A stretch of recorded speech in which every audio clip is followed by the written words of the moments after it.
సహకార సంఘాల్లో పనిచేస్తున్న కంప్యూటర్ ఆపరేటర్లకు ముఖ్య గమనిక.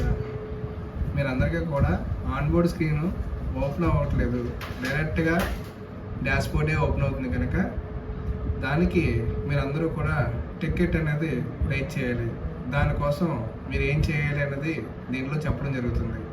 ఫస్ట్ అందరూ కూడా మీకు మెయిల్ పంపించడం జరిగింది. దానిలో ప్రకారం ఈ యూఆర్ఎల్ సైట్ అనేది ఓపెన్ చేయాలి. ఆ సైట్ అనేది ఈ విధంగా ఓపెన్ అవుతుంది. ఆ సైట్లో మీరందరూ కూడా user type, select type, department, public, CEO login అని 3 రకాలుగా ఉంటాయి.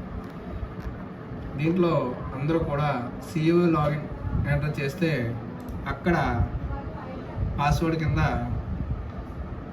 ఎవరైతే సిఇఓ కింద వచ్చేస్తారో వాళ్ళ మొబైల్ నెంబర్, వాళ్ళ ఆధార్ కార్డ్ నెంబరు ఎంటర్ చేయవలసి ఉంటుంది. ఎంటర్ చేసిన తర్వాత వాళ్ళకి ఓటీపీ అనేది వెళ్తుంది.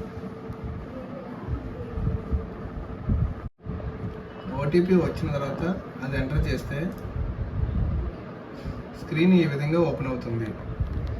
దీంట్లో dashboard, menu board, reports and facts computation ఈ విధంగా ఉంటుంది. దీంట్లో మీరు చేయవలసింది ఫ్యాక్స్ కంప్యూటేషన్ క్లిక్ చేస్తే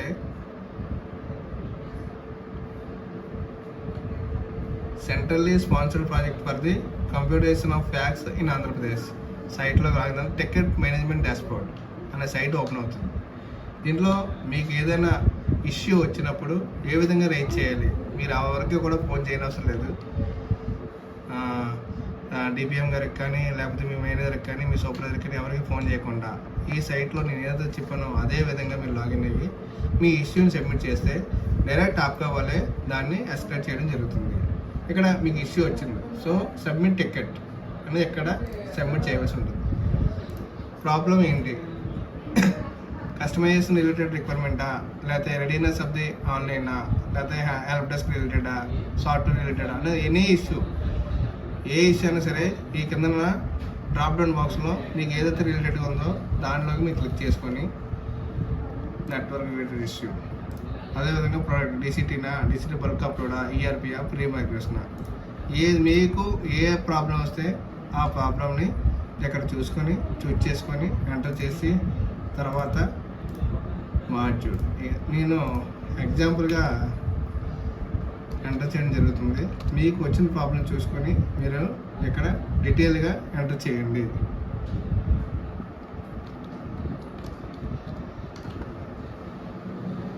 ఎంటర్ చేసిన తర్వాత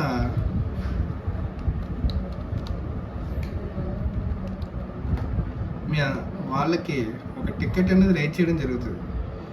ఆ టికెట్ ఏ విధంగా వస్తుందో ఇది ticket ID APS I000034 assign to G Bapuji, mobile number, so assign date, day time, ఈ విధంగా టికెట్ అనేది వస్తుంది.